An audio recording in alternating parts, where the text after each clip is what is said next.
우리 잠깐 기도하겠습니다. 하나님 아버지, 세상의 모든 사람들은 하나님의 자녀요 서로 형제 자매인 것을 우리는 알고 있지만 지금 우리와 먼 땅에 떨어진 이스라엘과 팔레스타인 그 중동 지역은 서로가 서로를 죽이는 수천 명의 사망자를 낸 안타까운 전쟁이 계속해서 확전되고 있습니다. 주님 기억하여 주시옵소서. 주님의 안에서 이 모든 것들이 아름답게 마무리되게 도와주시고 전쟁 가운데서 그들이 서로 남이 아니고 적이 아니고 우리와 똑같은 하나님의 자녀임을 깨닫고 서로 손을 잡고 화해하며 아버지 하나며 눈물을 흘릴 수 있는 아름다운 에덴의 동산으로 저 중동 땅을 지켜보시고 회복시켜 주시옵소서. 우리도 주님의 자녀인 것처럼 그들도 주님의 자녀이오니 오늘도 우리가 마음을 합하여 기도하오니 주님 그들을 기억하시고 또한 저희들 이 시간 예배를 기억하여 주시옵소서. 예수님의 이름으로 기도합니다. 아멘. 우리가 사실은 지금 이스라엘과 팔레스타인의 하마스하고의 전쟁이 벌어지는데 양쪽 진영이 지금 2-3천 명씩 죽어가고 있다고 합니다. 그 어린 아이들, 그 정말 아무 죄도 없는 민간인이 많이 죽어가는데 성경적으로 보게 되면 거기에 사는 사람들은 다 아브라함의 후손들이요, 이삭의 후손이요, 야곱의 후손입니다. 또 넓게 말하면 하나님의 자녀이기 때문에 우리와 같은 하나님의 자녀인데 왜 그렇게 거기는 전쟁이 멈추지 않고 끊이지 않고 서로가 죽여야지만 마음속의 절망과 분노를 해소할 수 있을까 이렇게 생각할 때마다 사실 너무나 마음이 아파요. 사람이 아무리 하나님 밑에서 같이 태어난 아브라함의 후손이지만 생각하는 거 하나 틀리게 되면 자기 자신을 절제하지 못하고 분노하고 절망하고 서스름 없이 죄의식 없이 상대를 죽이는 게 바로 우리 인간들의 나약한 모습입니다. 우리도 여기 나와 앉아있지만 이 예배를 드리는 가운데 어떤 생각에 우리의 그 생각이 붙잡히냐에 따라서 사실은 앉아있지만 서로가 친구가 될 수가 있고 형제가 될 수 있고 아니면 남이나 적들이 될 수가 있어요. 이 말씀을 준비하면서 우리 개인들이 가지고 있는 상처, 고난이 있습니다. 우리 개인의 상처와 고난은 그 개인의 치유는 우리 앞에 날마다 전개되는 소소한 일상을 다시 마주하게 되면 그 치유가 일어납니다. 그러나 국가 수준의 지금 중동에서 일어나는 그런 국가 수준의 치유는 어떻게 하면 치유가 됐을까? 지나온 역사를 다시 마주해 볼 때 비로소 일어납니다. 그러면서 상처와 고통과 절망에 몰두하지 않고 삶의 소중함과 접촉하는 것은 개인이나 민족을 막론하고 상처 치유에 무엇보다 중요합니다. 그래서 오늘 우리가 한 30분에 걸쳐서 우리나라 역사의 130년을 한번 이야기를 나눠볼 거예요. 아마 여러분이 130년, 우리나라 민족이 5천년 역사라 그러는데 그 4,900년은 빼놓고 130년 동안에 어떤 일이 벌어졌는가? 여러분이 재미있게 한번 들어보시면 우리가 앞으로 어떻게 살아야 되겠구나. 내가 100년의 발 속에 나는 어떤 존재로 지금 여기 서 있겠구나 라는 것을 알 수 있는 아주 흥미진진한, 요새는 그렇게 텔레비 보게 되면 역사에 대한 것을 강의하는 강사들이 아주 많이 있어요. 오늘 본문에서 갈라디아서 6장을 읽었는데 말씀을 듣는 자들은 말씀을 가리키는 자들과 좋은 것을 함께하라. 이 사도 바울의 이야기입니다. 이 사도 바울이 무슨 의도로 이것을 이야기했는지 잘 알아야 합니다. 어떤 사람들은 또 그냥 생각이 삐뚤어져 갖고 이거는 말씀을 전하는 사람들이나 목회자들한테 잘하라고 하는 얘기인가 보다 그렇게 생각하지만 맞죠, 잘하는 겁니다. 근데 어떤 것이 잘하는 것이냐? 말씀을 듣는 자들은 자기가 가지고 있는 좋은 것으로 말씀을 가리키는 자들과 함께하라. 사실은 여러분이 가지고 있는 것에서 가장 소중한 것은 여러분 자신입니다. 그런데 여러분이 가장 소중한 여러분 자신을 끌고 피곤함을 무릅쓰고 함께 예배드리러 이 자리에 나와 있는 것, 이게 뭡니까? 말씀을 가르치는 자와 가장 좋은 것을 함께 하고 있는 겁니다. 거기다가 조금만 더 욕심을 부려본다면, 우리는 언젠간 세상을 떠나지 않습니까? 우리가 여기 있는 분들하고 제가 만난 지 몇 년 안 되지만 또 몇 년 있으면 헤어질 거예요. 그때 헤어지면 영영 이 땅에서는 만날 수가 없어요. 또 서로 기억도 못해요. 그래서 살아있는 동안에 좀 더 말씀을 가르치는 자와 말씀을 듣는 자가 서로 좋은 것을 함께 하는데 조금 욕심을 내보면 살아있는 동안에 서로 주고받는 인사말 한마디, 한 줄 동안 안녕하셨어요? 오늘 목사님 말씀을 하시냐고 해서 수고 많으셨어요. 이 살아있는 동안에 주고받는 인사말 한마디. 여러분 부모님이 평생 여러분 부모입니까? 얼마 안 있으면 다 여러분 곁을 떠나고 여러분도 떠나요. 그러니까 살아있는 동안에 우리 성도들 간에도 마찬가지고 부모 자식 간에도 마찬가지고 이웃들하고도 마찬가지고 살아서 주고받는 한마디가 얼마나 중요한지 여러분 그것을 깨달아야 됩니다. 그것이 바로 뭡니까? 내가 가지고 있는 가장 좋은 것이에요. 그런데 이런 거 생각 안 하고 거기서 갈레아디아서 사도 바울은 말씀을 듣는 자가 나니까 물질로 뭘로 이렇게 하려는가 보다. 그게 아니죠. 주고받은 인사말 한마디에 큰 파도가 출렁이듯이 우리들의 영혼이 춤을 추는 것을 우리는 경험해야 됩니다. 그것이 가장 좋은 거예요. 서로가 일주일에 한 번 만나잖아요. 아니면 두 번 만나잖아요. 그러면서 각자 처지에서 얼마나 힘들게 살아갑니까? 그래도 힘들게 살아가면 이기고 예배당에 나와서 예배를 드릴 때 우리가 할 수 있는 가장 좋은 것은 뭐냐? 말아서 살아있는 동안에 주고받는 내 인사말 한마디가 때로는 저 사람의 영혼을 춤을 추게 할 수 있다고 하는 것을 여러분이 확신하고, 여러분 성격이 나는 이래요, 나는 원래 이래요, 그렇게 핑계대지 말고 그거를 초월해서 한번 따뜻한 인사말 한마디 주고받는 것, 이게 바로 우리의 가장 좋은 것을 나누는 일이 아닌가 생각을 합니다. 우리가 그 20세기, 21세기 이 세기라고 하는 것은 100년을 얘기합니다. 100년을, 그러니까 20세기 하면 1900년부터 1999년. 그러니까 1999년 하니까 얼마 안 됐어요. 그럼 21세기 뭐냐? 2001년부터 2099년까지예요. 그러니까 21세기가 시작된 지는 지금 딱 23년밖에 안 됐어요. 오늘 여기 앉아 있는 분이나 영상을 듣는 분 중에서 21세기에 태어난 사람이 있어요. 20세기에 태어난 사람이 있어요. 제가 볼 때 여기서 오늘 21세기에 태어난 사람은 아마 우리 주영이밖에 없을 거예요. 2000 몇 년도 태어났죠? 2004년이요? 2004년에 태어났어요? 그러니까 아주 유일하게 21세기에 태어난 사람이에요. 저는 1950년도 중반에 태어났어요.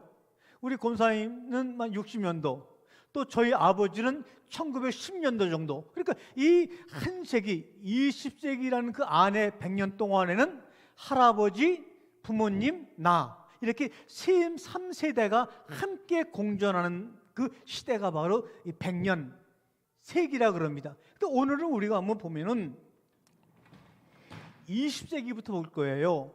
우리 개신교가 이 땅에 들어온 지는 이 100년밖에 사실은 거의 100년 조금 넘어요. 그러니까 우리가 지금 볼 때 우리 목사님들, 장로님들, 성도님 볼 때는 우리 기독교가 굉장히 들어온 지 오래된 걸로 알아요. 그러나 우리 개신교가 들어온 지는 이제 한 100여 년밖에 안 돼요. 또 우리 개신교가 들어와 가지고 성경을 한글로 마음껏 읽게 된 거는 한 60년밖에 안 돼요. 그러니까 굉장히 낯설은 거예요, 기독교가. 그런데도 낯설고 아직 아기 수준밖에 안 되는데도 겉모습 보게 되면 완전히 80대 노인네들 같아요. 왜? 점점 이제는 쇠퇴해 간다 그러잖아요. 점점 교인이 죽어간다 그러잖아요. 그 이유가 뭔지를 알고 우리가 믿음의 사람으로서 사명을 감당하려고 그러면 지나온 세기를 더듬어 보면 알아요. 자, 보겠습니다. 우리가 1800, 그러니까 바로 20세기가 시작되기 바로 그 전에 1850년도부터 한 10여 년간 뭐가 발생되느냐? 전 세계적으로 코로나가 그냥 막 얼마나 극성을 부려가지고 이 당시 인구가 이 한 1,000만 명도 안 됐어요, 우리나라 인구가. 그런데 이 코로나로 수백만 명이 죽었어요. 그러니까 10명 중에 4명 정도가 죽었다는 게 코로나 때문에. 그러니까 조금만 지나면 21세기라는 새로운 세기를 맞이해서 희망을 가지려고 그러는데 그냥 수백만 명, 수십만이 아니에요. 수만 명이 아니에요. 수백만 명, 1,000만 명밖에 안 되는 인구에서 수백만 명이 죽어버린 거예요. 어떻게 약도 없고 병도 없어요. 그러니까는 어디로 도망가느냐? 나라에서는 치료할 방법도 없고 의사도 없으니까 이 천주교나 아니면 동학교로 거기에 도망가면 그 코로나가 안 걸린다더라. 걸려도 낫는다더라. 그런 그 이야기가 떠들어갖고 이 동학이나 천주교는 많이 기이한 현상이 있었어요. 여러분, 이 한 동네에서 30% 40% 사람들이 병으로 죽어나간다고 생각해 보세요. 이거는 지금 바로 그때 그 모습이에요. 이거는 그 유럽에서 코로나가 걸려갖고, 그래도 유럽은 그래도 의학이 발달돼갖고 침대에 누워가지고 뭔가 치료하는 모습은 해요. 우리나라 이 당시에는 이 멍석에다가 그냥 멍석에다 죽고 애혼자 엄마가 죽은 애를 보고 막 그냥 우는 거예요. 이렇게 해서 수백만 명이 죽었어요. 그게 바로 불과 180년 전이에요. 그러니까 어떻게 보면은 나는 정말 이렇게 참 열심히 해서 공부를 잘해갖고 난 이런 시대 살아. 이게 아닌 거예요. 여러분이 정말 재수가 없고 이때 태어났다 그러면 보통 이 당시에는 식구가 보통 몇 명이에요? 보통 10명이야. 우리 처가집 때 보니까 한 7남매인가 그래요. 우리 집은 6남매예요. 누나 둘, 여동생 셋, 저. 이때는 더 많아. 그러니까 한 식구 10명 중에 4명이 다 죽어버리는 거예요, 다. 그럼 여기에는 뭐 학벌도 필요 없고 재산도 필요 없고 아무 의미가 없는 거예요. 그러니까 우리가 뭔가 그럴듯하게 뭐 옷도 좀 멋있게 입고 뭐 이렇게 움직이는 것 같으면 내가 잘난 것 같지만 좀 늦게 태어난 것 뿐인 거예요. 지금 늦게 태어난 것 뿐인 거예요, 이게 지금요. 그런데 이렇게 코로나가 걸리고 막 난리를 피는데 이때 또 어떤 일이 벌어지느냐? 전 세계에서요, 미국과 1대1로 전쟁을 벌인 나라는 유일하게 우리나라밖에 없다는 사실 아세요? 전 세계에서 미국과 1대1로 전쟁을 벌인 나라는 우리나라밖에 없어요. 언제? 이 코로나로 인해 갖고 수백만 명이 죽어나간 다음에 얼마 뒤에 1871년 6월 달에 미국에서 강화도로 들어와 가지고 조선 양반들 우리나라와 함께 좀 무역도 하고 좀 통상도 거래합시다 하면서 총을 가지고 위협합니다. 그래갖고 이 미국 사람들하고 우리나라 사람들하고 전쟁을 하는데 총을 가진 사람이 이기죠. 근데 미국이 전쟁에서 이겼지만은 대영군이 계속해서 다른 외국 사람이 들어오는 걸 막았기 때문에 결국은 모든 것을 포기하고 미국으로 도망갑니다. 그래서 미국 역사책에 보게 되면 세계에서 미국과 최초의 전쟁을 벌인 나라 해갖고 미안 전쟁이라고 역사책에 기록되어 있어요. 이게 바로 코로나가 걸린 다음에 얼마 뒤에 그 당시 떠오르는 미국이라는 강대국과 우리나라가 전쟁을 벌이는 거예요. 그러니까 지금 이게 우리나라는 코로나로 10명 중에 4명이 죽고 미국이라는 나라가 막 전쟁을 벌이고 완전히 이 국민들의 삶은 상상할 수가 없는 거예요, 지금요. 지금 코로나19가 걸려가지고 백성들이 10명 중에 그런 지금으로 말하면 얼마가 죽었냐? 한 2천만 명이 죽은 거예요, 지금요. 2천만 명의 국민이 죽고 막 그냥 김포나 아니면 부산항을 통해서 외국 사람이 막 침몰이 들어와요. 그랬다 그러면 여러분 어떻게 했어요? 그런 혼란을 틈을 타가지고 일본 놈들이 청나라 중국하고 전쟁하려고 우리나라를 가로질러 갑니다. 그런데 전쟁하는 양국은 큰 피해가 없어요. 거기다가 전쟁터를 빌려준 나라가 완전히 박살이 나는 거예요. 그러니까 이 일본이 바다 건너가지고 중국을 가려고 하면 우리나라를 거쳐가 돼요. 일본이 거쳐가는 곳마다 우리나라 한반도는 완전히 무너지는 거예요. 그런데 전 세계 사람들이 조그만 일본 놈들이 그 당시에 가장 강한 중국 사람들하고 전쟁한다 그러니까 아이고 저 웃긴 놈들이야. 다 중국이 이길 줄 알았어요. 근데 그 땅덩어리가 일본보다 그 50배 큰 그 중국의 청나라가 일본한테 어떻게 돼? 항복을 해버리는 거예요. 그러니까 또 일본 놈들이 또 기가 살아가지고 이제는 중국뿐만 아니라 러시아도 먹어버리자 해갖고 1904년도에 러시아하고 전쟁을 일으켜서 신기하게 러시아도 이겨버려요. 이런 소문이 전 세계에 나니까 전 세계 나라들이 이 동남아시아에서 모든 주도권은 일본에게 주자.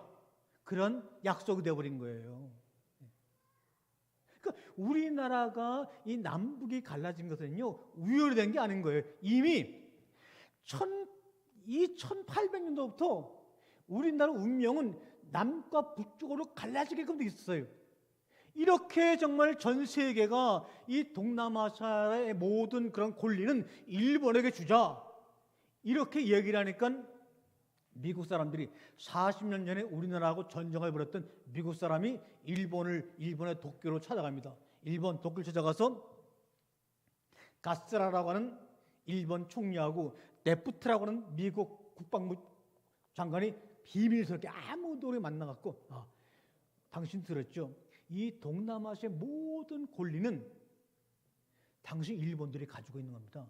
그러니까 우리도 참관 안 할게요. 그러니까 당신이 조선을 지배하세요. 대신 우리는 저기 멀리 떨어진 필리핀을 우리가 먹을 테니까 그거 방해하지 말고 눈만 감아주세요. 이렇게 해서 1905년도 7월 달에 일본 도쿄에서 그런 미략을 합니다. 그 이미 뭡니까? 일본은 아직 우리나라를 먹진 않았지만 이미 1905년도에 전 세계가 일본이 미개한 조선을 잡아먹어도 된다고 하는 약속을 받았기 때문에 언제 잡아먹을까? 언제 지배할까? 이것만 남은 거예요. 근데 바로 그때 이 가스라 테프트 조약을 하면서 우리는 필리핀을 먹을 테니까 당신들은 조선을 먹었어요. 그런데 한 가지만 좀 약속해 주세요. 그래도 우리나라 사람들이 통산하려고 조선에 들어갈 텐데 그리고 거기에서 선교사들도 따라 들어갈 텐데 그 사람들 신변은 좀 보호해 주세요. 일본은 선교사만 들어오면 다 죽였어요. 그 당시 일본은 교회가 없었어요. 그래서 일본은 무교회주의, 건물이 없는 무교회주의가 됐었는데 자기네 본토에서는 예수 믿는 사람은 너 이거 잡아가지고 너 십자가를 밟으면 살려주고 안 밟으면 죽을 정도로 그렇게 아주 무지무지 극도하게 예수 믿는 사람을 죽였는데 아니 미국 놈들하고 이 가스라 테프트 미일 조약을 맺고 나갔고 미국이 우린 조선을 지배하라고 허락을 하니까 그러면서 부탁하기를 우리가 보내는 선교사나 우리의 그 국민들은 좀 보호해줘. 이런 거 어떻게 돼요? 그래, 우리나라 본토가 아니니까 그래 그냥 알아서 그냥 이 조선 땅에 들어와서 너네들이 그냥 선교하든지 마음대로 해. 그래서 그 전에 바로 1885년도에 누가 들어왔냐? 언더우드 아펜셀라 목사님이 인천항으로 들어오신 거예요. 언더우드 목사님 그 당시 총각으로 28살. 아펜셀라 목사님은 결혼한 신혼부부인데 신혼여행을 선교진 한국으로 온 거예요. 여러분 아시다시피 언더우드 목사님은 연세대학교에 세우신 그런 목사님이죠. 그러니까 이 1885년도부터 비로소 개신교의 전도가 시작이 된 거예요. 그러니까 이 전도가 우리가 지금 아프리카나 동남아시아로 선교사를 갈 때는 그냥 그 나라 민족을 위해서 순수한 마음으로 그냥 선교사를 보내요. 그런데 과거 이 19세기, 21세기 때는요, 동남아시아나 남미나 이런 데로 선교사를 보낼 때 꼭 선교사를 먼저 간 게 아니에요. 먼저 스페인이나 포르투갈이 남미를 지배해. 총칼로 다 지배한 다음에 그 다음에 선교사가 들어왔어요. 중국 같은 동남아시아도 먼저 이 영국이 다 총칼로 그 나라를 딱 제압한 다음에 그 다음에 기독교가 들어갔어요. 아프리카도 프랑스 이런 나라들이 먼저 총칼로 지배를 딱 한 다음에 예수 믿어라. 그러니까 우리나라를 지배하고 있는 미국이나 필리핀이나 프랑스 사람들이 믿는 예수를 믿게 되면 뭔가 정말 어려움을 안 당하고 좋을 것 같으니까는 예수를 믿었지, 예수가 뭔지 알아서 믿은 게 아니었어요. 그러니까 그 당시 그 나라마다 선교사님들이 들어갈 때는 우리처럼 순수한 목적으로 그 나라가 정말 어떤 나라든 간에 선교사를 보내서 정말 복음을 전하는 것이 아니라 먼저 이렇게 일본 너희가 조선을 먹어, 그리고 그냥 조선을 일본 놈한테 다 떠넘기고 그 다음에 선교사를 들여보내가지고 뭔가 우리 민족을 위해서 하는 것처럼 했던 것이 바로 그때 모습이었어요. 그래갖고 1905년이 지난 다음에 그 다음에 5년 뒤에 1910년도 여러분 아시죠? 한일합방. 이 한일합방이라는 말을 쓰면 안 돼요. 이 한일합방은 일본 사람이 쓰는 말이에요. 1910년대 비로소 조선과 일본은 하나의 나라가 되었다. 그 일본 사람이 하는 말이에요. 우리는 뭐냐? 경술구치. 경술련에 국가를 빼앗기는 치욕을 당했다는 말로 경술국치라고 하는 거예요. 이것이 바로 1910년에 드디어 일본에게 완전히 나라를 빼앗겼어요. 그러니까 20세기가 들어와서 이 1900년도에 이 앞에는 콜레라로 수백만 명이 죽었어요. 그 다음에 1900년도 이 초에는 청일전쟁, 러일전쟁, 미국과의 전쟁으로 1908년까지 전쟁터가 되었어요. 그러니까 우리의 전쟁이 아니라 전쟁하는 나라에다가 도로를 빌려준 나라가 됐어요. 그러다가 미국과 일본 놈들의 그 미략으로 1910년도에 결국은 나라를 빼앗겼어요. 그러니까 요 20세기 10년 동안에는 선교사들이 아무리 들어와서도 뭐 말씀을 가르치고 말씀을 배우고 뭐가 해야 될 것은 여건이 하나도 안 됐던 거예요. 그러고 있다가 어떤 일이 또 벌어졌냐 하면은 나라를 빼앗긴 지 8년 만에 1918년도에 무슨 일이 벌어졌어요? 전 세계적으로 스페인 독감이 유행된 거예요. 그 스페인 독감이 우리나라까지도 몰려온 거예요. 그래서 인구 760만 명 중에 290만 명이 콜레라 독감이 걸려가지고요. 지금 같으면 독감 걸려 안 죽는데 그 당시 통계만 잡힌 사망 인구가 14만 명이 코로나로 죽었어요. 그러니까 이게 뭐예요? 여기에는 코로나로 수백 명이 죽고 1918년도에는 또 독감으로 14명이 죽고 또 몇 년 동안은 전쟁이 일어나고 지금 우리나라가 지금 1918년도까지 그렇게 지금 된 거예요. 그러니까 일본한테 나라를 빼앗긴 지 8년 만에 뭔가 좀 예수 믿는 사람들이 교회 가서 쫙 선교사님들에게 가르침을 받아가지고 크게 금식하며 기도했을 거예요. 하나님, 우리나라를 일본에 빼앗겼지만 정말 우리나라가 해방되게 도와주세요. 우리의 주권을 찾게 도와주세요. 그러면서 열심히 방방곡곡해서 남녀 성도들이 기도했는데 기도의 응답으로 뭐가 하느냐? 1918년도에 독감이 와가지고 14만 명이 또 죽었어요. 참으로 우리가 살면서 조금만 우리 역사를 뒤돌아봐도 이해하지 못하는 게 많아요. 이것을 신앙과 결부시키면 이때 하나님은 어디에 계셨을까? 에? 이때 하나님은 어디에 계셨을까? 라는 질문을 해야지만 하나님은 어디에 계셨을까? 하나님은 성경 보니까 하나님의 보시기에 좋았다라는 말을 툭 하면 하는데 하나님은 보시고 도대체 뭐하고 계셨는가? 코로나 때도 침묵, 독감 때도 침묵, 일본 놈이 우리나라를 빼서 침묵, 우리나라를 기독교로 만들겠다고 선교사를 보낸 미국 놈들도 일본과 이렇게 짝짝짝 해갖고 우리나라를 일본에게 넘긴 놈. 그럴 때마다 하나님은 어디 계셨을까? 그런 질문 속에서 참다운 진리의 깨달음이 오는 거예요. 그냥 아멘 도대체 거기에서 무슨 말씀의 깨달음이 오겠어요? 그렇지 않아요? 근데 이런 습관들이 지금도 계속되고 있어요. 그런데 무슨 일이 벌어지냐? 우리는 답을 모르고 있어요. 이해가 못해. 그런데 하나님은 우리에게 하나님이심을 보이는 사건이 일어나요. 뭐죠? 1918년 다음이 몇 년이죠? 1918년 다음이 몇 년도예요? 1919년이죠.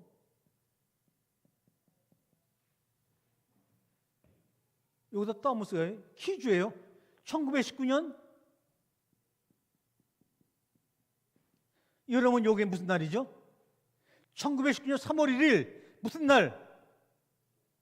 누가 떠오르죠? 유관순 누나. 3.1운동 3월 1일. 이 1918년도 봄에 독감이 유행돼서 1919년 봄까지 14만 명 이상이 죽어나갔어요. 그러면 사람이 사람끼리 모여야 돼, 안 돼야 돼요? 모이면 안 되는 거죠. 그때는 마스크도 없는 거예요. 그냥 광목 찢어가지고 그냥 이렇게 해갖고 이렇게 묶는 거예요. 그러니까 사람이 모이면 안 되는 거예요. 그런데 3월 1일이면 이 봄이 시작되는 날이에요. 마지막으로 스페인 독감이 가장 활발하게 유행하는 시기였어요. 1919년이. 이해가 돼요? 그런데 무슨 일이 벌어졌어요? 그걸 무서워하지 아니하고 뭐가 일어났어요? 팔도 강산에서 수십만 수백만 명의 사람들이 어떻게 돼요? 다 모여서 마스크도 안 차고 대학누님 만세, 대학누님 만세. 고등학생 유관순 누나도 대학누님 만세도 감옥에 죽었지요. 수많은 사람이 감옥에 죽었어요. 고등학생들이. 어떻게 이런 일이 벌어질까요? 어떻게 이런 일이 벌어질까요? 우리는 그들을 만난 적이 없지만, 만날 수도 없지만, 이 독감으로 사람들이 죽어가는데도 죽음을 무서워하지 않냐고. 그러면 3.1운동 하자고 갑자기 뭐 SNS나 카톡이 돼갖고 하루 만에 모였을까요? 오랫동안 준비했을 거 아니에요. 그렇죠? 그때 뭐 책이 있어요, 방송이 있어요. 일일이 북으로 글씨 써가지고 편지를 써가지고 전국으로 돌렸을 거 아니에요. 이렇게 독감이 유행하고 사람이 죽어나는데도 그 속에서 숨어서 사람들이 다 붓글씨를 써가지고 편지를 써가지고 충청도, 경상도, 전라도, 강원도, 평양도, 한경도 다 우리 언제 어느 때 몇 시에 파고도 공원에 모이자. 너는 평양에서 모여, 너는 광주에서 모여. 이게 쉬운 거예요. 지금도 아마 주양이 보러 우리 교회에 부흥을 위해서 한번 매달 며칠 다 들고 일어나자. 아무리 카톡이 발달하고 인스타그램이 발달하고 별짓 다 해도 전국적으로 못 모여요. 근데 거기다가 코로나19라 그러면 나라에서 만약에 주영이가 그런 일 한다고 하면 잡아가둘 거예요. 그런데도 이 독감이 가장 유행해서 사람이 죽어나는 그 시기에 우리 민족들은 대한독립 만세를 위해서 준비하고 있었던 거예요. 그리고 3월 1일 날 모였어요. 이 여파를 얼마나 독감이 더 유행했는지 몰라요. 그런데 보세요. 1919년이면 언더우드하고 아펜셀러 목사님이 우리나라 들어온 지 34년밖에 안 된 때예요. 그러니까 26살, 그러니까 주영이보다 조금 더 많은 언더우드가 와가지고 해갖고 뭐 이렇게 해갖고 이게 기독교에 이게 하나님의 말씀이. 근데 뭐 성경책이 있어? 뭐가 있어? 그냥 입으로 떠드는 거예요. 그렇게 기독교를 전하고 있었는데 그런 연약한 기독교가 이 3.1절 만세운동을 주도하는 33명을 33일이라 그래요. 여러분 지금 이거 어렵다고 생각하시면 안 되는 거예요. 이건 우리 대한민국 사람이라 그러면 이건 학교를 다녔건 안 다녔건 이건 다 기본적으로 이건 알아야 되는 거예요. 이 3.1일정을 주도한 사람이 33명이, 그래서 지금도 33인 이렇게 딱 얘기하는 거예요. 이 사람들이 주도해서 팔도강산, 그때는 남북한이 다 했으니까 북한 남한 다 함께 운동을 일으킨 거예요. 33명. 근데 그 중에 기독교인이 몇 명? 기독교인이 몇 명? 16명. 이 기독교인은 천주교인이야. 천주교인은 한 명도 없어. 이상하게요. 천주교가 개신교보다 거의 100년 먼저 들어왔는데 3.1절 독립 만세운동을 일으킬 때 만세운동을 하자고 모인 사람 중에서 천주교인은 한 명도 없이 개신교 교인만 16명. 야, 아니 지금 언더우드가 26살에 들어가고 우리나라 말도 제대로 못하는 말 갖고 여보세요 이게 예 이러고 다녔는데 34년 만에 독감이 유행되는 그 위험한 시절에 3.1절 만세운동을 일으키는 주동자의 33명 중에서 16명이 기독교인이었다. 이게 이런 긍지만 가져도 지금 우리 교회 청년들은요 그렇게 세상 젊은 사람들 우리가 부러워 안 해요. 그 다음에 천도교가 15명, 불교인이 우리가 만해 한영원 스님과 차서 22명에서 33명이에요. 그런데 이 기독교인 중에서는 또 장로님, 목사님, 전도사님, 평신도 아주 골고루 있어. 지금처럼 목사님은 이런 사람이고 장로 이런 게 없어. 그냥 대한민국의 그 독립을 위해서 목사님, 장로님, 평신도, 전도사가 다 합해갖고 16명에 들어간 거야.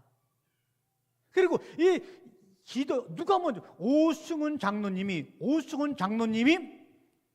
목사님들, 전도사들, 평신도 설득해서 16명을 만들고 근데 이 천도교나 이런 사람들은 평신도가 없어.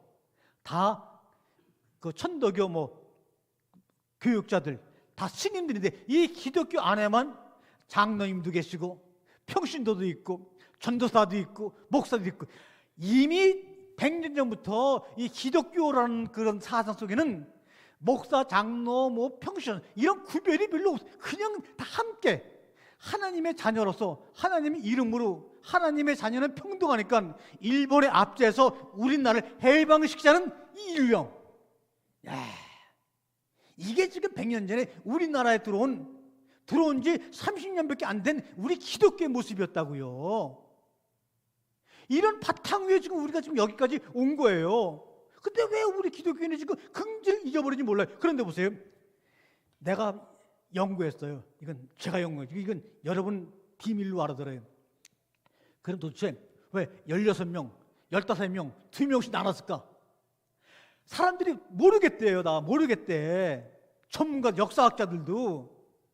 그 제가 모든 책을 다 뒤져봤어요. 그 당시 역사책을.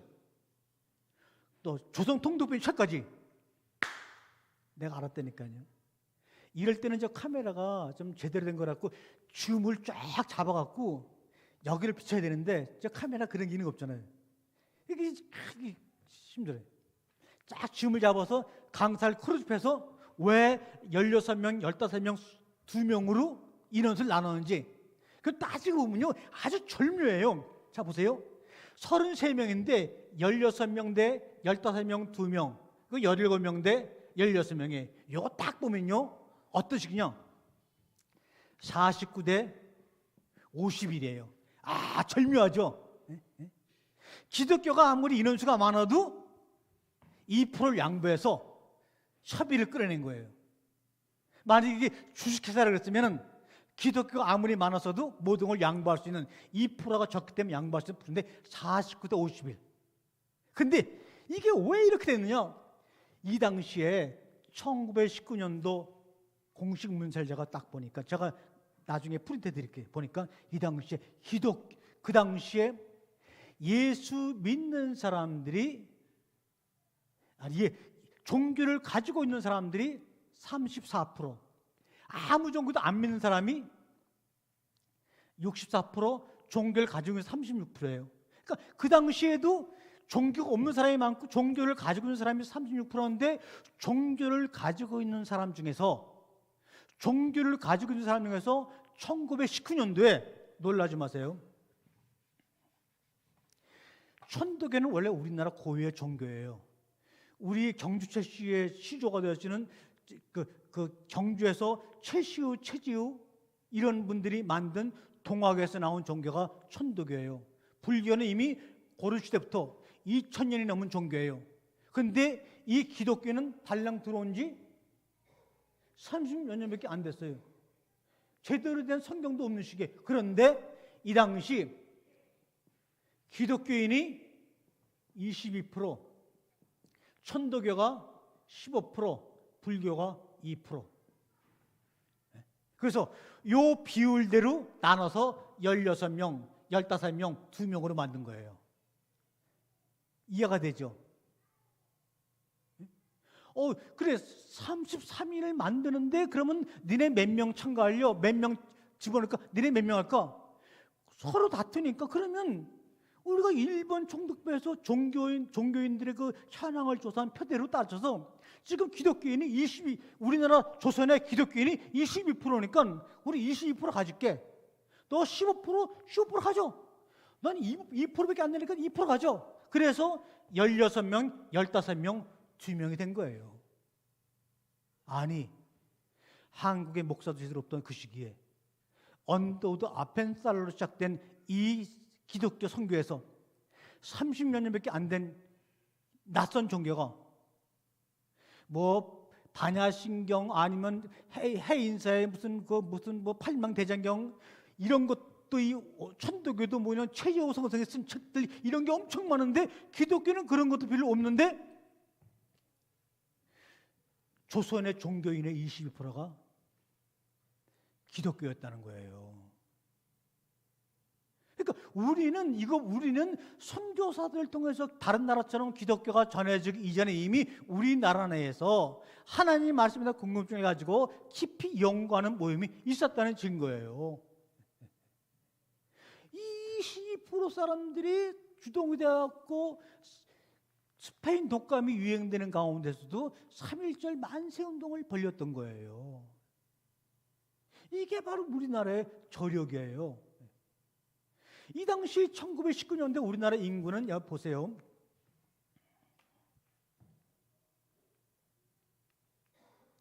이렇게 해서 지금 이 일제 기간 동안에 정말 이런 스페인 독감 또 3.1절 만세운동 이런 것들이 막 벌어졌어요. 1919년도에 우리나라의 총 인구는요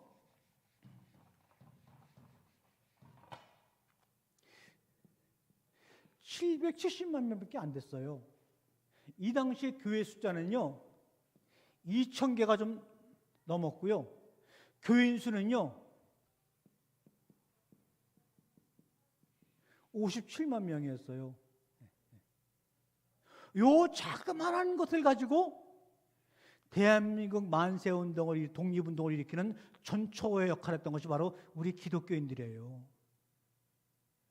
그러니까 우리가 앞으로 기독교인의 미래를 우리가 모색할 때는 저렇게 스페인 독감과 기독교가 들어온 지 얼마 안 된 시기 속에서 어떻게 무슨 이유로 우리 대한민국 안에 3.1운동을 주도할 만큼 강력한 22%의 세력으로 기독교가 전도가 되었을까?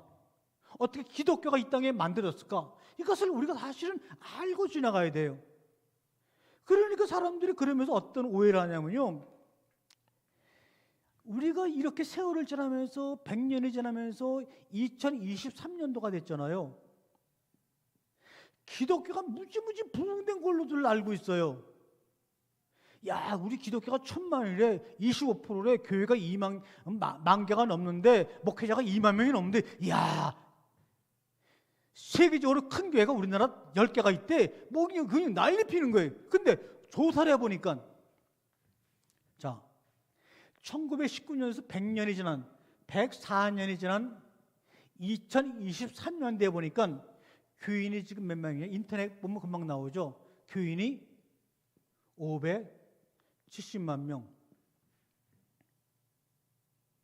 교회가 한 2만여 개. 그러면은 독립 만세운동을 할 때 57만 명 교인이 5,700명이면 10배가 늘어난 거예요. 10배. 그렇죠? 2,000개 교회가 2만 개면은 이것도 10배가 늘어난 거예요. 그렇죠? 네. 엄청 부흥된 거죠. 그런데 지금 인구가 몇 명이냐? 예? 5,100만 명. 그러면 770만 명에서 5,100만 명은 한 7, 8배 정도 인구가 늘어난 거예요. 그럼 인구가 7, 8배 늘어났는데 교회 숫자도 10배 늘어났다 그러면 이게 뭔가가 변화가 있어서 늘어난 거예요? 인구 때문에 늘어난 거예요? 이거 인구 때문에 늘어난 거예요, 이거요. 인구가 많이 생기는 바람에 그냥 지금 우리가 말하는 교회 부흥이 일어났다고 뭔가 누가 능력 있는 목사가, 능력 있는 전도사가 아니면 성도들이 희생을 해가지고 교회가 부흥됐다고 하지만 인구로 따지면 700만 명의 인구가 5,100만 명이 됐으면 당연히 10배 정도는 가만히 있어도 현상 유지만 해도 이렇게 교인이 만들어지는 거예요. 그런데 왜 우리는 교인들이 대한민국 세계에서 찾아볼 수 있는 부흥을 이루었고 이렇게 착각하느냐? 대형 교회를 막 짓기 시작해갖고 그냥 전 세계에서 찾아올 수 있는 큰 교회들이 대한민국의 우주처럼 생기니까 사람들이 자기가 있는 조그만 개척교회를 바라보는 게 아니라 그 큰 대형 교회를 바라보면서 이야, 저런 2만 명짜리 교회, 10만 명짜리 교회, 전 우리나라만 있는 교회야. 전 하나님의 은혜가 아니면 있을 수 없는 거예요. 그게 뭡니까 이게? 태장동에 할아버지가 하는 조그만 마트가 100개가 있었는데 원마트하고 홈마트하고 행복한 마트가 생기니까 다 잡아먹은 격이거든요.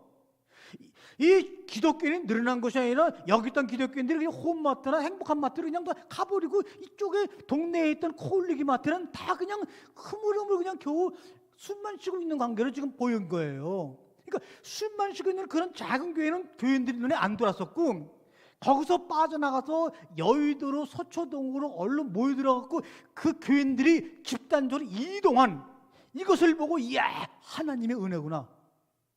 그리고 그냥 전 세계 사람들이 그 교회 부흥의 모델을 보려고 우리의 속사정을 몰리고 그 수만 명씩 모여서 예배드리는 그 항오라는 그런 담임 목사의 모습만 바라보고 전 세계 사람들이 그냥 모항을 하려고 막 그랬지만 따져보세요.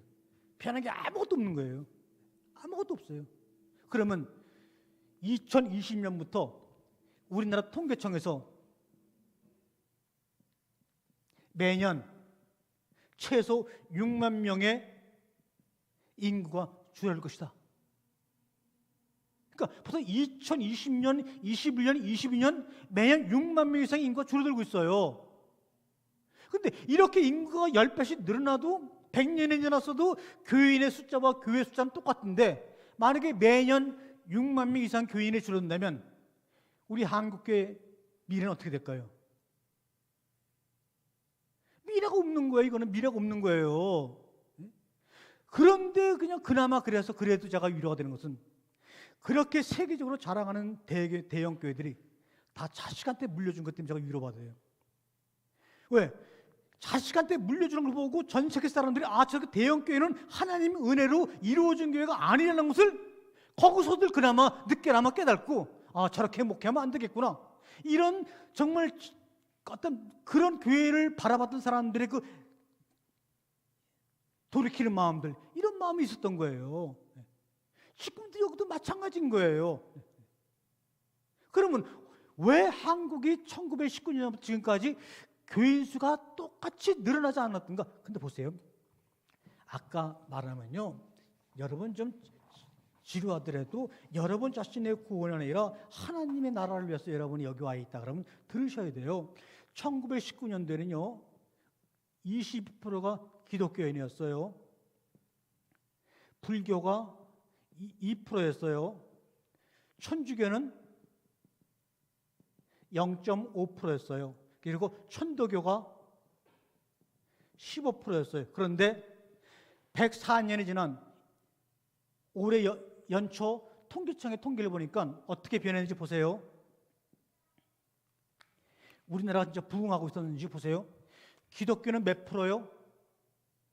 2024년 3월달 통계가 15%로. 그러면 22%에서 늘어난 거예요? 줄어든 거예요? 줄어든 거예요, 이게 지금 이게. 그런데 이 천도교는 퍼센트에 포함도 안 돼. 그냥 숨만 쉬고 있어. 그런데 2%였던 불교가 몇 프로로? 16%로 기독교를 앞질렀어요. 그러면 불교는 몇 배? 8배가 늘어난 거예요. 누굴 잡아먹어서? 15%의 천도교를 잡아먹어가지고 16%가 된 거예요. 근데 천주교는 0.5%에서 5.1%, 10배가 늘어난 거예요. 이게 지금 현실이에요, 이게요. 천도교는 통계도 안 잡혀, 이제는. 근데 안 잡히던 15%의 천도교 인구 정도가 불교로 들어가갖고 불교가 우리나라 개신교보다 높은 16% 1등 종교가 되었고, 우리나라는 1900년도보다 7%가 떨어진 15%예요. 천주교는 0.5%였지만 5%로 늘어났어요. 그러면 100년 동안에 우리는 뭐하고 있었어요? 착각에 빠져 있었던 거예요. 교회가 부흥되었다. 이 착각을 깨우치는 사람이 아무도 없더라고요. 이거를 더 정밀하게 제가 미적분으로 계산해 보게 되면 진짜 여러분이 가슴을 칠 거예요. 이거 대강버스 이런 거. 이거는 나라에서 인터넷 치게 되면요, 인터넷 치면 나오는 통계이기 때문에 제가 어떻게 조정할 수가 없어요.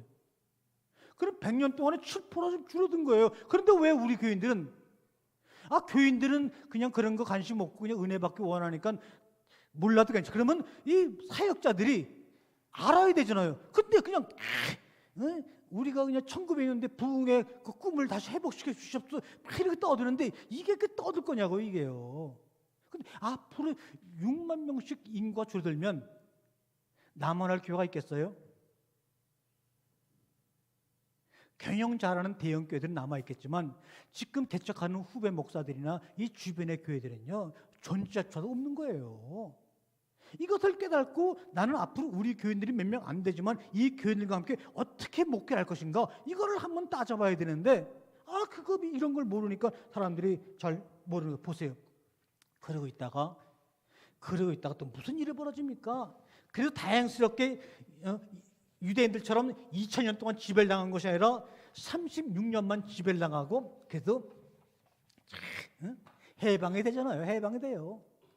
1945년도에 일본 놈들이 잘못 계산해가지고 1945년도 이 2차 세계대전 때 독일과 일본이 손을 잡아가지고 세계 전쟁을 일으키고 2차 세계대전을 일으키잖아요.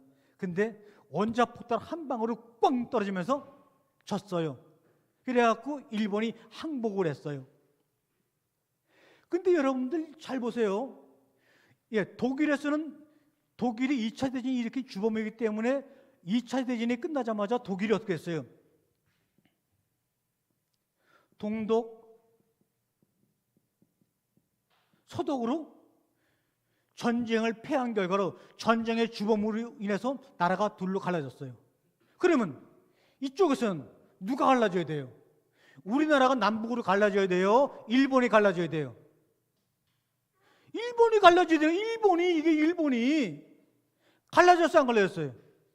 대신 누가 갈라졌어요? 우리나라가 돼. 이게 이상하지 않아요? 아니, 우리는 전쟁의 피해자인데 전쟁을 일으킨 일본은 나라가 안 갈라지고 이 대한민국만 남북으로 갈려졌어요. 여기에 대한 인식을 해갖고 얘기하는 사람이 없는 거예요. 아니, 2차 대전의 전쟁의 주범이고 패전은 일본이 나라가 갈라져야지 왜 피해자인 우리나라가 나라가 갈라지느냐, 그렇게 말하는 사람 들어봤어요? 정치가고 역사하고 얘기하는 새끼들이 없어요. 이게. 그러면 그런 사람 얘기 못하면은 교회에서 목회자들이 얘기를 해야 되죠. 그런데 그 사회활동을 많이 한다고는 기독교 장로교가 그렇게 민주화운동을 많이 하면서 이거를 또 얘기하는 사람이 없어. 참 신기하지 않아요? 이게 해방이 되자마자 1945년 12월 달에 미국, 영국, 러시아가 모여가지고 이게 대한민국은 이제 해방이 된 나라니까 아주 정부도 없으니까 무정부 상태니까 우리가 나라를 한 5년 동안만 관리해 줍시다. 그러니까 이 소련이 발이 여기 붙어 있고 하니까 영국은 너무나 머니까 미국이 여기를 좀 5년만 다스려주고 여기는 소련이 다스렸다가 나중에 하나로 5년 뒤에 하나 된 나라로 만들어 줍시다. 이렇게 해갖고 우리 의사는 전혀 상관없지. 근데 왜 일본 놈들은 여기도 안 했느냐? 일본은 그때 전쟁이 끝나고 미국 사람들이 일본까지 태평양권이라고 그래갖고 자기네 국방을 보호하는 이 라인으로 일본 해역까지를 보호 라인으로 친 거예요. 그러니까 그런데 일본을 짝해서 여기가 소련이 오고 여기 미국이 오게 되면 미국의 안보가 뚫리는 거예요. 그러니까 일본은 놔두고 그냥 보호해주고 대한민국 잘라서 너 소련 놈들아 일본 이건 뭐서 세우는 거니까 여기 원자폭은 터져갖고 나라가 어지러우니까 그냥 너희 나라가 붙어있는 북쪽을 네가 먹어. 내가 이쪽을 먹어. 그래서 여기는 공산주의가 만들어지고 이거는 민주주의가 만들어진 거예요. 그러니까 이 정말 20세기라고 하는 1900년도부터 2000년도까지 중에서 요 1953년까지 근 반 이상을 전쟁, 지배, 코로나, 독감 이런 걸로 우리나라가 보냈어요. 그럼 그런 시기 동안에 아무리 목사님이 생기고 선교사가 들어오더라도 성경 공부를 가르칠 시간이 있었을까요? 우리 기독교는 믿음의 종교예요. 말씀의 종교예요. 불교는 명상, 도를 닦는 종교예요. 천주교는 뭡니까? 사회활동으로 유명해요. 그러니까 아무리 포교해도 교인이 안 늘어나요. 기독교는 말씀의 종교예요. 말씀을 통해서 하나님의 뜻을 알아가고 하나님이 나를 만들어가는데 여러분이 6.25 전쟁 때까지 성경책도 없었고 이런 전쟁과 독감과 이런 질병 속에서 누가 여기서 성경을 가르치고 배웠겠어요? 더군다나 6.25 때까지는 우리나라 사람들의 90%가 문맹이에요. 문맹. 한글을 아는 사람이 별로 없었어요.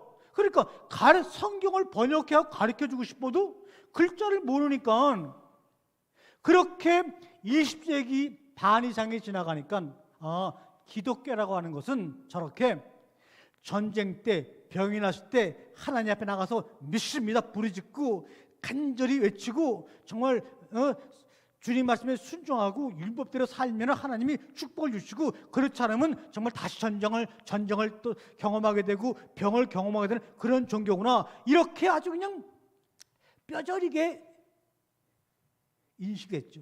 근데 보세요 여러분 요것까지 할게요. 일제 30년 동안 일제징용으로 끌려가고 6.25 전쟁으로 죽은 사람을 따져보니까 전체 인구의 또 아까도 코로나 때문에 수백만 명이 죽었는데 이 1950년 20세기 중반에 해갖고도 우리나라 인구의 25%가 죽어버렸어요. 네? 아니 찰나는 20세기 들어왔는데 소련과 미국의 냉전 때문에 6.25 전쟁이 일어나가지고 딱 마무리하니까 우리나라 인구의 25%가 죽었어요. 이건 정확한 통계예요. 그러면 국민 중에 어느 국민들이 자기 가정 속에 그런 징용이나 전쟁 때문에 죽지 않은 사람이 아무도 없었던 거예요. 슬픔을 끌어안고 살았던 거예요. 이게 바로 불과 얼마 전까지예요. 그래서 제가 이렇게 전쟁이 끝난 다음에 얼마 안 있어서 제가 깨어가고 태어났단 말이에요. 네? 그리고 우리 권사님이 또 저보다 좀 있다가 또 태어나신 거예요. 우리가 태어나는 그 뿌리에는 지금 인구 25%가 죽은 그 죽음의 무덤 위에서 저도 2, 3년 뒤에 태어났고 권사님도 몇 년 뒤에 태어나신 거예요. 그런 우리들이 자라면서 교회에 나갔다 한들 무엇을 배울 수 있겠어요? 그냥 순종하세요. 기도하세요. 이거 외에는 아무것도 없었던 거예요. 왜? 그렇게 해서 마음이 안정을 찾고 혼란기를 이겨나갈 수 있으면 다른 소리 아무것도 없었어요. 그러나 기독교는 이런 과정을 겪어왔다 할지라도 기독교의 뿌리와 기독교의 부흥의 근거는 말씀에 있는 거예요. 말씀의 깨달음과 말씀의 가르침 속에서 기독교는 생명을 유지해 나가는데 이것이 20세기에는 없었어요. 그러면서도 우리나라가 대단한 게 한글을 가지고 있었기 때문에 1950년도 전쟁이 가장 6.25 전쟁이 가장 심했던 그 시기에 개역 성경을 66권을 만들어내잖아요. 1950년 6월 달에 그 전쟁통에 개역 성경 66권을 아니 평할 때, 좋을 때 이때 만들어낸 게 아니라 1952년도에 우리가 읽은 개역 성경을 완전히 만들어서 출판해서 판매하잖아요. 이게 바로 그 소수의 기독교인들의 힘으로 이게 된 거예요.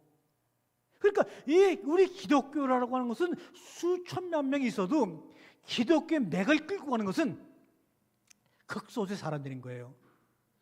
독감이 막 번져갖고 수십만 명이 죽어나가도 거기서 16명의 3.1절 대표인 기독교인들의 그 힘, 6.25 전쟁으로 수십만 명이 죽어나는 전쟁의 와중에서도 소수의 사람들이 목숨을 걸고 정말 자기의 돈을 다 투자해서 성경을 번역해서 완간한 일, 이런 사람들이 지금 오늘날 우리를 지탱시켜주고 있는 거예요. 여러분의 믿음이나 신앙일 때 그런 게 아니에요. 이런 나라가 세상에 어딨어요? 아니 그렇게 큰 전쟁 속에서 성경을 번역해서 완간하는 나라가 어딨어요? 아니 독감으로 수십만 명이 죽어가는데 대한독립 만세를 외치는 나라 어딨어요? 그 소수의 말씀 앞에 붙잡힌 소수 사람들이 목사님도 장로님도 신분을 차별해놓고 하나가 되어서 민족을 끌고 가는, 죽음을 불사하는 그런 일이 우리에게 지금 일어났잖아요. 그리고 전쟁이 끝났더니 이승만 정권이 독재를 해갖고 1960년도에 4.19 의거가 일어나죠. 그 다음에 1961년도에 박정희 군사정권이 드디어 군수혁명을 일으켜서 독재 정권을 시작합니다. 그래서 1979년까지 박정희가 암살될 때까지 장장 몇 년입니까? 18년을 혼자 유신 독재 정권으로 이 나라를 민주화를 말살하고 행복을 빼앗는 대신에 눈에 보이는 물질의 그 성과만을 보여주면서 많은 백성들과 교인들을 잠재웠죠. 그러니까 지금 이렇게 3만 불 시대는 OECD의 그 아주 부자 나라가 되었지만 전 세계에서 가장 낮은 나라 중에 행복하다고 느끼는 백성이 없는 나라 중에 하나로 우리나라가 되었잖아요. 자살률, 저출산율, 교통사고율 다 최고가 되었잖아요. 진실로 우리에게 믿음의 사람들에게 필요한 것은 의식주라고 하는 것이 아니라 정말 우리 가운데 함께 하시는 하나님의 말씀의 가르침을 받는 시기가 되는데 우리는 그동안에 100년 동안 기다린 거예요. 언제 우리에게 말씀이신 하나님, 태초의 말씀이 계시냐 했던 그 태초의 말씀 하나님이 우리 속에 뿌리를 내릴까? 우리 안에 씨앗을 심어서 우리를 통해서 많은 영혼을 구원할까? 우리는 기대하며 고대하며 2023년을 우리는 맞이하고 앞으로 세월을 맞이해야 돼요. 아까도 말했지만 우리는 1919년부터 100년이 지나도록 교인이 는 것이 아니었어요. 오히려 7% 줄었어요. 그런데도 7% 줄어가면서 정말 곳곳에서 작은 교회를 가지고 헌신하고자 했던 목회자들과 성도님들의 그 모습들은 다 눈에서 보이지 않고 물질적인 측면으로 눈에 보이는 멋진 교회들만 보면서 아 저런 교회가 우리나라에 있다니 우리나라는 하나님의 은혜야 교회가 부흥되어서 이렇게 하면서 거기서 속았다는 증거가 있잖아요. 그런 교회들이 다 지금 자기 자식한테 교회를 물려줬잖아요.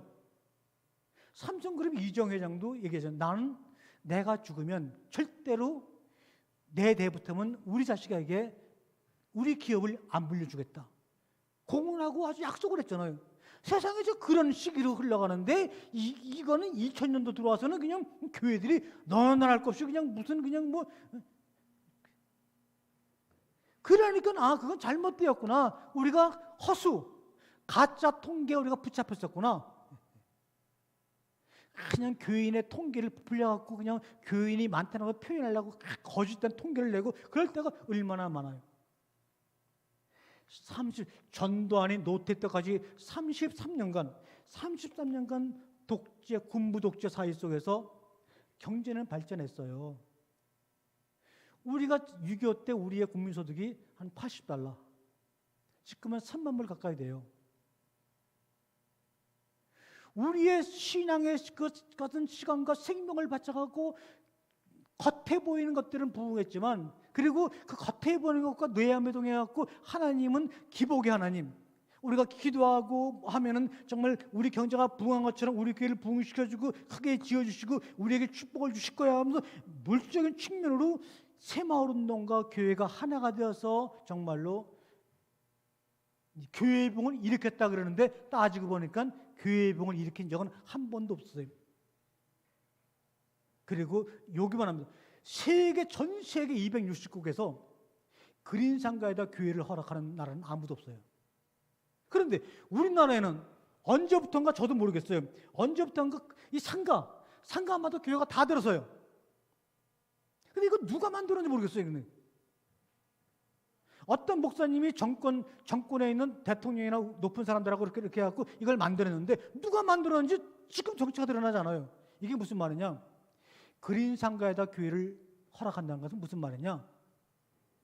너희 교회는 종교단체가 아니라 상가야. 하나의 이 그린상가는 장사하는 사람만 들어오는 거예요. 너희는 그냥 지금 우리가 볼게, 너희는 그냥 장사해라. 여기서 대신 우리가 나가고자 하는 정권의 인연과 엇갈린 일만 하지 말고 여기서 해라. 교회가 상가에 들어왔다는 것은요, 한편으로는 복음을 전할 기회가 많다고 생각하지만 지금 보게 되면 어떻습니까? 그렇게 그냥 한 건물에, 저도 개척교회 할 때요, 모르고 이제 교회를 분양받았어요. 저 태릉 쪽에다가 돈 있는 건 다 긁어갖고 딱 들어갔더니 주일날 예배를 드리는데 2층에 교회 하나, 3층에 우리 교회 하나, 4층에 우리 교회 하나. 아니 층층마다 3개 분양주가 속인 거예요. 그냥 이게 주일날 이렇게 하면 이 사람이 우리 교회 가는 사람인지 2층 교회 가는 사람인지 4층 교회, 이게 알 길이 없어요. 그래서 결국은 교회를 팔아버렸는데, 이 그린상가라고 하는 것, 이것은 우리가 볼 때 많은 교회를 복음을 전파하는 데 도움이 된 것 같지만, 지금 2023년대 통계를 보게 되면 사실은 영혼 구원에는 큰 도움이 안 되고, 다만 스스로 하나님을 위했다는 면모로 교회를 그린상가에서 개척했을지라도 그 속에는 하나님의 영광보다는 세상에서 말하면 내가 너희들에게 어려우니까 교회를 내가 선교하도록 만들어 테니까 상가에서 해라. 상가에다가 교회를 들어서게 하는 법적인 근거를 마련해서 전 세계적으로 우리나라가 개신교회 상가가 등장하는 그런 일이 벌어졌죠. 그 다음에 5.16 민주화운동, 그 다음에 전태일 같은 그런 젊은 22살에 자기 몸에다가 시바일 뿌리고 1970년대 청계천에서 분쇄살한 그런 사건들, 그런 많은 사건을 통해서 또 얼마나 많은 사람이 죽었는지 말할 수 없어요. 이런 상태 속에서 누가 자기 목소리를 내며 에레미야나 아모스나 이런 사람처럼 세상을 향해서 정말로 진실한 목소리를 낼 목사들이 한 명도 우리나라의 개신교에서는 별로 없었어요. 그러다가 21세기 주영이가 태어날 날이 얼마 안 남은 21세기에 뭐가 발생하죠? 초입에 IMF, 나라가 빚더미에 앉아갖고 나라가 망하는 사태가 김영삼 대통령 말기에 IMF가 터져갖고 대한민국 경제가 몰락이 되었어요. 이 몰락의 이유가 뭐냐? 네, 여러분 빨리 끝나라 사인이 왔지만 보세요. 전두환 대통령이 박정희 정권을 이어가지고 독재 수단을 가지고 대통령이 된 다음에 국민들의 마음을 유려해 주려고 강변가요제, 대학가요제, 프로야구, 프로축구를 만들어 국민들의 마음을 글로 돌리면서 1983년대 여러분 우리나라가 1982년까지는요 해외에 못 나갔어요. 그러니까 1982년까지 해외에 나갔다 온 사람은 이건 엄청나게 대단한 사람이에요. 이건. 그래서 이 83년 이전까지는요 해외 갔다 오면은 스티커 사갖고 와서 이 트렁크에다가 그거 보면 그 사람은 잘 나가는 사람이에요. 근데 1984년대 첫 번째로 해외여행을 자유화시켰어요. 전두환 대통령이. 그래, 국내에서 분노하지 말고 해외에 가서 한번 구경하고 와라. 그런데 그것도 1년에 딱 한 번밖에 안 돼요. 그리고 나이도 50살이 넘어야지만 가요. 그리고 200만 원을 은행에다 맡겨놔야지만 해외여행을 가요. 이게 불과 30 얼마 전이에요. 200만 원이면요. 이 당시 1984년도에 우리나라 현대삼성 대기업의 대절 초임이 얼마인지 아세요? 30만 원이에요. 대기업 직원이 7개월 동안 월급을 몽땅 모아놓는 200만 원을 두고 해외에 가는 거예요. 그러다가 아시아 올림픽, 세계 올림픽을 계기로 1989년도에 해외여행 자유가 완전히 풀렸어요. 그러니까는 1990년도부터 안에 뭔가 돈은 벌었는데 마음에 응어리 쌓인 많은 사람들이 그냥 해로 그냥 난리 피는 거예요. 그렇게 10년을 지내고 나니까 어떤 일이 벌어졌어요? IMF 터진 거예요. 해외여행 자유 10년 동안에 우리에게 드러나친 것은 뭡니까? IMF였어요. 여기까지 좀 해보겠습니다. 제가 왜 이런 얘기를 하느냐? 진정 우리가 부흥되는가? 진정 우리가 교회가 늘었는가? 우리 신앙이 정말로 성장했는가? 여러분의 가정을 꾸려가는데도 우리 가정이 100년 전보다 우리 가문이 번창했는가? 우리 가문이 100년 전보다 우리 자녀들이 할아버지 때보다 정말 성숙하고 사회에 공헌하는 그런 인기체가 되어 있는가? 다 따져보잖아요. 그런데 우리 모두가 함께 모이는 이 대한민국 교회, 우리 헤이스교회 안에서도 분명히 따져봐야 되잖아요. 스페인 독감으로 수십만 명이 죽어가는 가운데서도 3.1 독립만세를 외쳤던 그 당시의 교회의 숫자, 교인의 숫자, 그 교인의 비율과 2024년도 기독교의 그 통계는 믿을 수 없다 그래갖고 나라 통계청에서 발표한 그 자료에 보게 되면 오히려 불교나 천주교는 늘었지만 기독교는 7% 줄었다는 통계가 나왔다면 우리는 교회가 그동안에 부흥되었어. 하나님의 은혜야. 이런 것을 어디서 들었을까? 다시 말하면 원인도 모르는 가짜 뉴스에 우리는 스스로 도취가 되었어요. 이렇게 하던 대로 하면 교회가 부흥되는가 보다. 그러나 아니었죠. 아니었다면 지금부터라도 그러면 어떻게 인구가 6만 명씩 줄어가는, 그래서 교회가 스스로 소멸할 수밖에 없는 가운데서도 아직까지 우리나라 무신론자들은 64%, 3천만 명이 넘는 사람들이 종교가 없는 사람들이에요. 이 3천만 명이 넘는 사람들에게 0.1%만 그들을 구원시켜도 30만 명이 넘어요. 그 사람들에게 어떻게 우리 복음을 전할 수 있을까?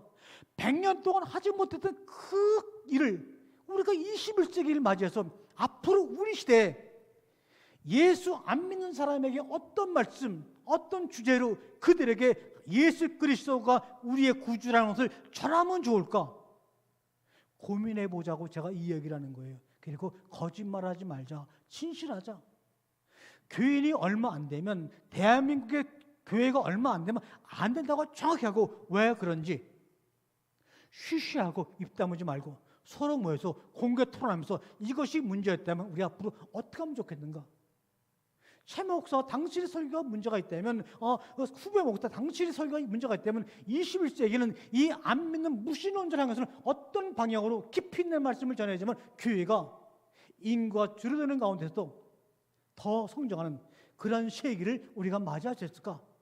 그런 이야기를 우리가 하고 깨달았으면 좋은데, 수많은 사람이 오늘 이 방송을 들을지 모르겠지만 듣는 가운데서 단 1%의 사람이라도, 오늘 다 이야기하지는 못했지만 그 가운데서 1% 사람이라도 깨달음의 사람이 나와준다면 저는 만족해요.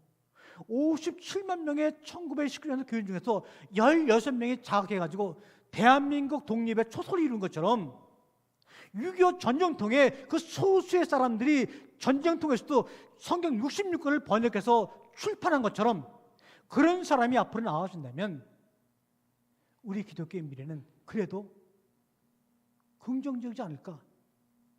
우리 교회가 김요한, 김예원 선교사님과 함께 팀 목회하다가 하나님이 그들을 다른 좋은 길로 인도하시고 지금 우리 최민수 목사님이 담임으로 혼자 목회하신 지 6개월 됐어요. 지금은 워밍업이고 앞으로는 많은 숫자에 대한 어떤 그런 조급함을 잊지 말고 앞으로 미래 안 믿는 사람을 향해서 나는 1%의 사람을 향해서 전할 수 있는 메시지를 내가 항구하겠다. 또 교인들도 우리 목사님이 그 안 믿는 사람 1%를 위해서 말씀을 연구하는데 내가 필요한 것을 좋은 것을 나누겠다. 이런 결단 속에서 우리가 하나가 될 때 비록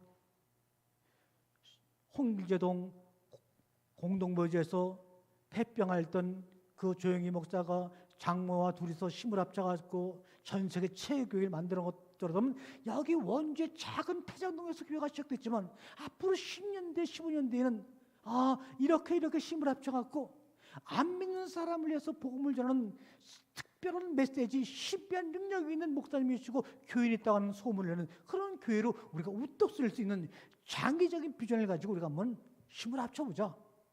이래서 제가 오늘 정말 이해가 될지 안 될지 모르겠지만 정말 끝내라는 사인을 받으면서도 이 얘기를 한 것은 뭐냐면 그렇게 갔으면 좋겠다.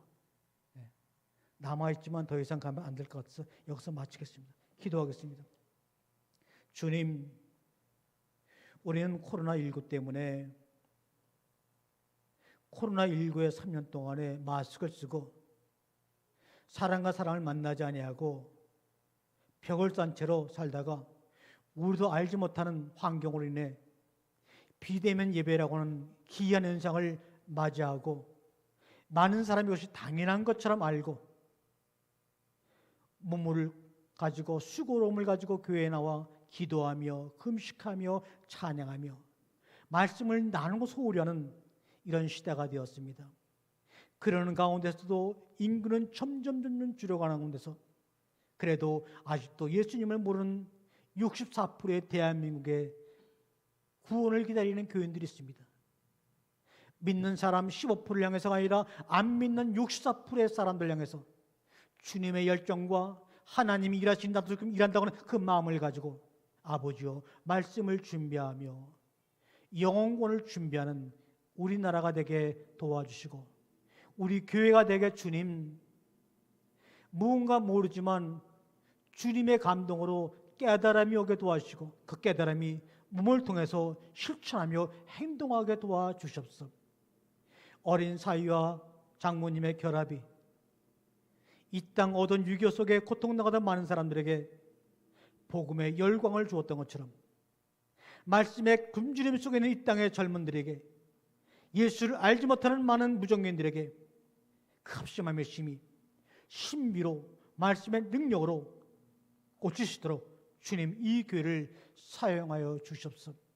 이런 깨달음들이 이 말씀을 듣는 우리를 통해서 일어남으로 말미암아 비록 교회는 원주에 있지만 열방을 향하는 우리 열정과 복음의 걸음은 끊이지 않도록 주님 도와주시옵소서. 지금은 우리 주 예수 그리스도의 은혜와 아버지 하나님의 극진하신 사랑과 성령님의 감동함과 교통 충만하심이 사랑하는 모든 성도들의 심령과 영혼 가운데 춤추게 도와주시옵소서.